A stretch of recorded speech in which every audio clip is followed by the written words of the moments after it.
This podcast is part of the Planet Broadcasting Network. Visit planetbroadcasting.com for more podcasts from our great mates.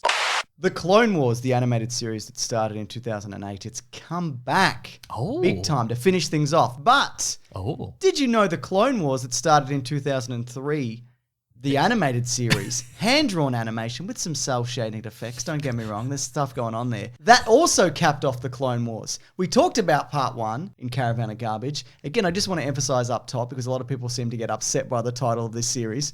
This is a series that I do enjoy. I think it's very good, just to get that out of the way. All right. But yeah, this one, Clone Wars Volume 2 or Season 3, whatever you want to call it, it aims to tell a more singular story over the 1 hour. Because the first volume is very much like 3 minutes, 3 minutes, 3 minutes. Okay, and they were released at 3 minutes at a time, yes. Right? Okay, yeah. Because initially they would be commercials, like toy commercials. Yeah, right. So that's why they kind of feel a little bit disjointed. But how did you feel having this as one? And this one's one giant McDonald's commercial. That's right.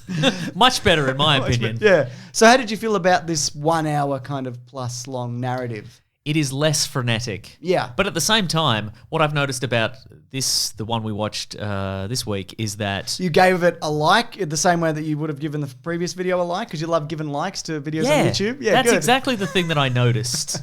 But also, every frame of this show is like a hero frame. Like every frame of this has like a heroic pose, and then they'll lightning quick switch to another heroic pose. Yes. It's like the secondary market for this show was auctioning off the animation cells. Yes. Because you always know somebody and they're like, I bought an animation cell from The Simpsons and it's a foot, yeah, whatever. That's right, absolutely. But every one of these is just like a dramatic lightsaber swing or like Mace Windu, just flying through a city on some sort of airspeeder, like cutting spaceships apart with a lightsaber. It's some spectacular action. Yeah, absolutely. As we mentioned in the last video, it is this kind of enhanced, exaggerated version of the Jedi and their adventures. The whole idea behind this story is based off the crawl from Revenge of the Sith, because it leads right up to that, because it mentions how Coruscant is under attack and all the things that have been going on. Yeah, it does end. General Grievous, etc. and so forth. Yeah, right. It ends specifically with them, again, just getting in their spaceships, going to war. That's right, exactly. And General Grievous. And General Grievous. Speaking of, though, it does pick up directly after the end of the last one, where Grievous is in a pitch battle with a bunch of Jedi. Then, of course, we cut to that Anakin Skywalker is being promoted to the rank of Jedi Knight. Oh, yeah. So this is an element that is not in the movies. No. He gets his Jedi Padawan braid cut off. Yes, that's right. In this animated series. So Does that happen again in the new Clone Wars? I think they skip over that. Oh, my goodness. Yeah, that's a pivotal moment. Yeah, the new Clone Wars, I believe, starts with him, his cool floppy mullet hair, I believe. Yeah, right. Well, that's where the movie starts, at least. Maybe they get to it in flashback. But what I think they really nail about the character of Anakin Skywalker in this is he sucks. Like, I think the Clone Wars, the newer one, does a really good job of humanizing him and making him more charismatic and interesting and thoughtful, and he seems like a nice person. But in this, they really again capture that episode 2 scowl, and they kind of move away from that after he does get promoted. But even when they summon him to be promoted, he's just like, Obi-Wan, you're not my real dad. What'd you even call me for? And he's like, you're being promoted, you dumbass. Well, that's why we called you. Well, I refuse to apologize. One thing they did move away from the previous volume of this is the clone trooper action. There's very little. There is that sequence where you see a clone trooper take out a bunch of battle droids, and he keeps picking up weapons and he's throwing weapons. Yeah, right, Remember the bit that I'm talking about? Yeah, for sure. But yeah, I think there is more of a focus on the Jedi characters. Characters with faces. Characters with faces. Faces and motivations and names. Yeah. As opposed to just being a bunch of dudes in white armor with slightly different colored shoulders. And that's something they definitely elaborate on more to good effect in the other series. But what I also thought is interesting about this Anakin Skywalker character is besides that he sucks. Well, that's what I was going to say. He does suck. Like, he's a bad dude, and they don't really make that much of an attempt to kind of redeem him. But he's obviously a bad dude. What are they doing? Do you remember the bit when... What are they doing? Do you remember the bit when Padme sneaks up on him and he holds a lightsaber to her throat? Do you remember the bit when he turns up and there's that giant monster and he just kills it? But again, that's the Star Wars universe. You just kill the things that you see. Yeah. And after he's eating raw bugs at one point. Remember that? Yeah, and he's like a monster. There's some weird characterizations of this because I guess he grew up on Tatooine and food was scarce, so he's like, well, I better eat some bugs. Yeah. But there's a lot of like Obi-Wan being like, "What are you doing, Anakin?" And there's a lot of don't eat bugs. Well, provide him with some food then, Obi-Wan. I feel like Obi-Wan promoted him, recommended it at least, just to get rid of him. And then they're like, guess what? You're a pair. And he's like, oh, fuck. But I work alone. You absolutely do not. That's not how the Jedi work. It's never how it's worked. There's always been a Padawan system. You know that, Obi-Wan. But you're right. He's like, don't kill that monster, Anakin. Oh, you've made a big mistake killing that monster, Anakin. But getting back to the Jedi trial and the cutting off of the rat tail. Yeah, right. Going into this, they didn't know what that looked like. They were given the information that he has to go from this to this. So they're like, okay, so we got to show the Jedi trials. And they don't actually end up showing it in full because they didn't really know what that was supposed to be. So wait, is this was released prior to Revenge like a of the few months Sith? prior. Like and they hadn't seen Revenge of the Sith prior to that. I mean, I'm assuming they had access to all the information about it because they had the visual dictionary. But also if you look at like the video game of Revenge of the Sith, which would have been made months in advance, all the information is in that game. So I think it was out there, and there was a bit of a looser grip on it in 2005. Okay, that explains all the QuickTime events in this animated Absolutely series. It does, yeah. But I like the way that the Jedi trial in this is handled like a surprise birthday. Like you go in and they're like, surprise! Your brain's cut off. Right. Even though, of course, in this, his real trial is fighting a big monster and going into a cave and having a scary vision and then ignoring it. So that's the real trial, isn't it? That's right, exactly. Yeah. Well, I mean, many famous Jedi have done that, I guess. Yeah, that's right. I do find it interesting, though, the element of the story that he goes and he becomes the savior of this native population. They're very much akin to like a Native American population, but they also sound Italian. Have you noticed? I didn't notice that. They're all like, manja, manja. Eat of them bugs. You know what I mean? Yeah, absolutely. Look, all I'm saying is their alien language sounds an awful lot like... And I guess also like Italians, they start off lithe and thin and cool, and then they turn into horrible monsters from all the spaghetti that they That's eat. exactly Is that what correct, happens? yes. Yeah. I think that element of the story was the most interesting to me. I mean, they mostly kind of sideline Obi-Wan for the Anakin stuff. But again, I'm not really that invested in him because I don't like him. Right, yes. Like, at all. Yeah. I find it interesting that the way he resolves that situation is he takes a dark turn and he crushes that guy from the Techno Union. Speaking of, have you seen that Techno Union video? No. We'll put in a clip. Okay, then. It's very funny. But yeah, I think the storyline to me, which is the most interesting, no, it's not the 3 seconds of the Wookiee planet that we get in this. Sure. It's the Coruscant invasion. Okay, sure. And the idea that the Emperor, was not the Emperor at this point, that Palpatine is manipulating this whole situation to get himself captured, to manipulate Anakin Skywalker and the Republic and whatever, to give himself more powers. And I thought that was something that maybe it would have been good to see more of that in the movie, but I think this did a really good job of handling that and also highlighting some Jedi which aren't your main people. I mean, you've got your Mace Windu and your Yoda and that, but Shakti again plays a huge role in this. Again, who we mentioned this last video, has multiple deaths across multiple mediums until they finally the decide unluckiest Jedi there is. Yeah, absolutely. I think you called her the Kenny of the universe, I think, right. in the last video. It also does like souped up ability stuff like Yoda dragging down starships and pushing them away and things like that. Something that they sort of do in the movies. Well, they had Rey kind of grab a starship in the recent one, but that's more of a kind of a video game kind of thing. It kind of is, yeah. There's even a sequence in this one that's very much kind of platformy, where you see Anakin Skywalker kind of like... do a series of flips. A series of flips and lightsaber swipes kind of up a building. It does. Again, this particular Clone Wars universe does feel like it's been built for people with not a particularly long attention span. Us. Yes. Absolutely. What am I doing in this room? I really enjoy when Grievous gets into Palpatine's office and he wrecks all the troopers and the guards. Yeah, right. Because they're not force-powered. I'm sort of surprised that it wasn't Ian McDiarmid doing the voice of Palpatine. Because he's bang up for this sort of stuff. Absolutely he is. Well, Sam Witwer does it now if Ian McDiarmid doesn't come back to do it. Sam Witwer, who of course turns up in multiple Star Wars things, including The Force Unleashed. But I also really enjoyed the moment where Shakti, as they're running from Grievous, she just quietly ties his cape to a train. And then he just zooms off. There's some weird slapstick in this version. I feel like there was more than in the previous volume. There's a moment in which... There's time to breathe, Mason. I guess there is time to breathe. There's a moment where C-3PO reveals his shiny new paint job. With sexy music? With sexy saxophone music. Oh, I'm sorry, jizz music, as they call it in the Star Wars universe. Which is much sexier, for obvious reasons. That's right. Yeah, absolutely. There's even the moment where there's a hammerhead. I think they're called Ithorians. How he blasts the room that Grievous is in, the corridor, to kind of get rid of him because they've got multiple bloody throats or whatever. That's why they're able to do it. And Palpatine's like, I heard. I'm like, that's a decent joke in this. There's like a little moment of levity. Yeah. Okay. Now I just want to point out that I saw the thousands of comments in the last video where I said, why don't you just crush General Grievous? Oh, like you can't do that? Okay. They do. Were there any comments about how I constantly call him Mace Window? Because I'm going to lean into it, if I'm honest with you. Clearly, it's some sort of speech impediment, and I'm just going to go with it. Yeah. That's what he was killed from.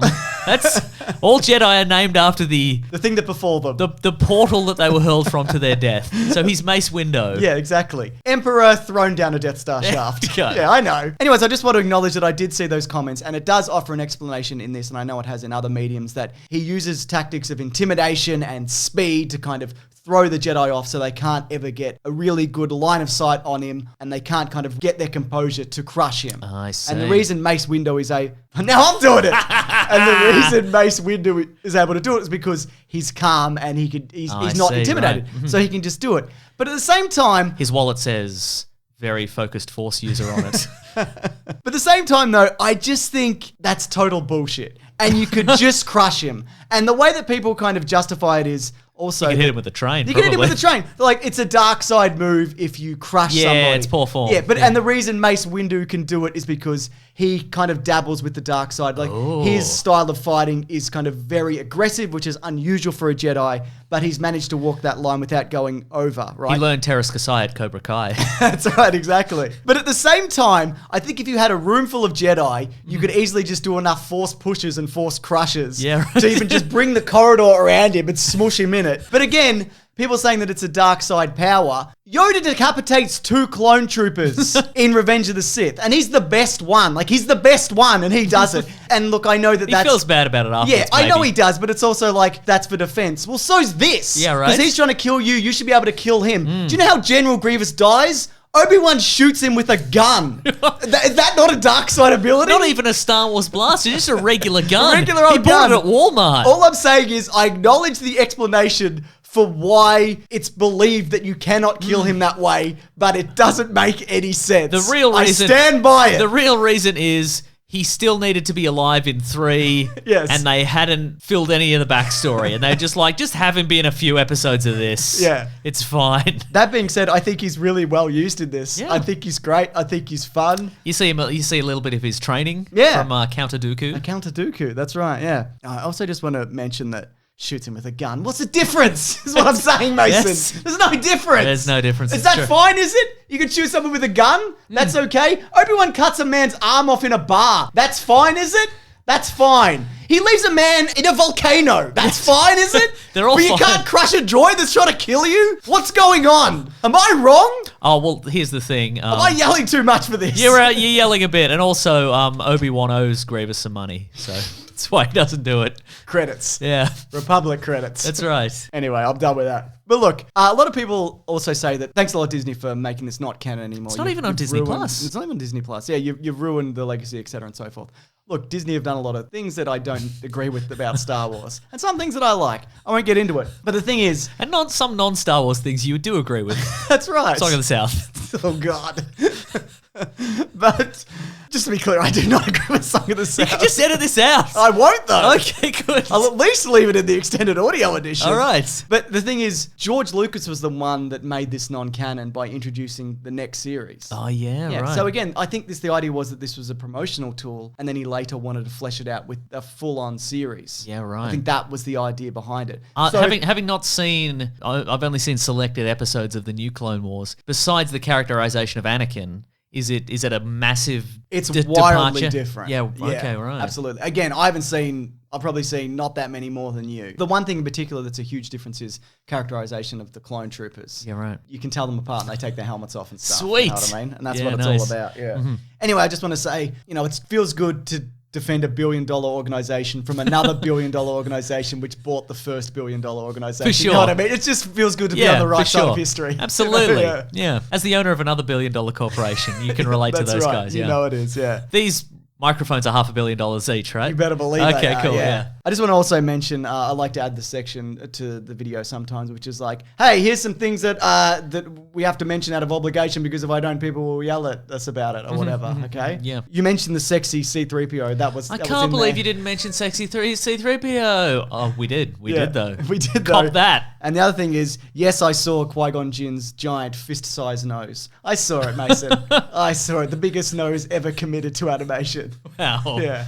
Did you see it? I don't know if I did, but I mean, you say that, but we've also seen the Star Wars Holiday Special with that weird Pink Floyd-esque animation, and Han Solo's got a massive honker in that. Is it the nose or the face, though? I don't know. His whole head looks like a fist. I don't know what's going on there. Yeah. No, okay. But you're probably right. Anyways, it feels really good to come back to this, and also the support of people to be like, you should come back to this and finish, talking about this series, because I genuinely think that this is one of the best Star Wars things that's been created. Has this changed your mind on that? No. Look, I think it's fine.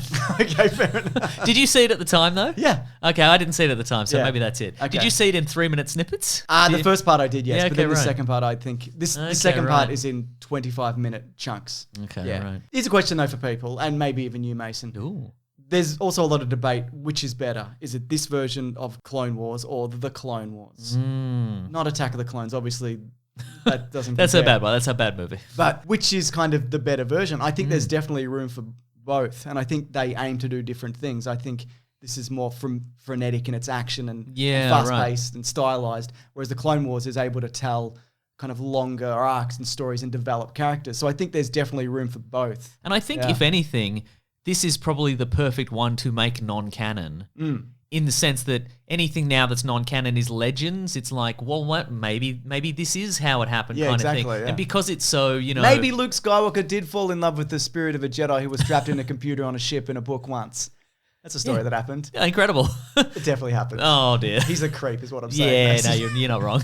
That's why I went to that island. Well, I was going to say, why else would he be that hermit guy? But this idea, and the idea that they're the Jedi are doing way more spectacular stuff. Yeah. That's the kind of way a tale gets bigger and bigger with the telling. So sure, it's non-canon, but it still exists, and you can just be like, well, maybe these are the stories that regular folk tell around the campfire. Maybe this is the story that the kids watch on television. Yeah, Star Wars. Maybe this is the story of a girl who cried a river and drowned the whole world. And while she may look so sad in hollow photographs, we go. You absolutely love her when Anakin Skywalker holds a lightsaber to her throat. And grimaces in the way only he can. That's right. Anyway, this has been Caravan of Garbage. We do this every week. If you got a suggestion, more arcs of the Clone Wars. I know we have covered one before, in particular Boba Fett infiltrating the Clone Wars Academy situation. Right. Yeah. I'd love to do more of those if you do have a story arc, or just any suggestions in general. We do also throw up some ideas on Patreon and polls if people want to vote for some things. If you do want to join that, which I'll link below. But also, we'll of course be back next Tuesday for another episode, and here's a hint of what that's going to be.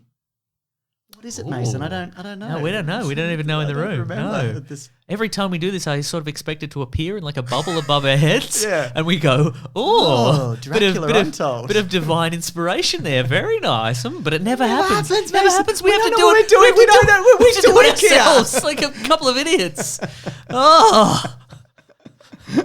Also, these two microphones are not good at distinguishing voices, so when we talk over each other, it's just...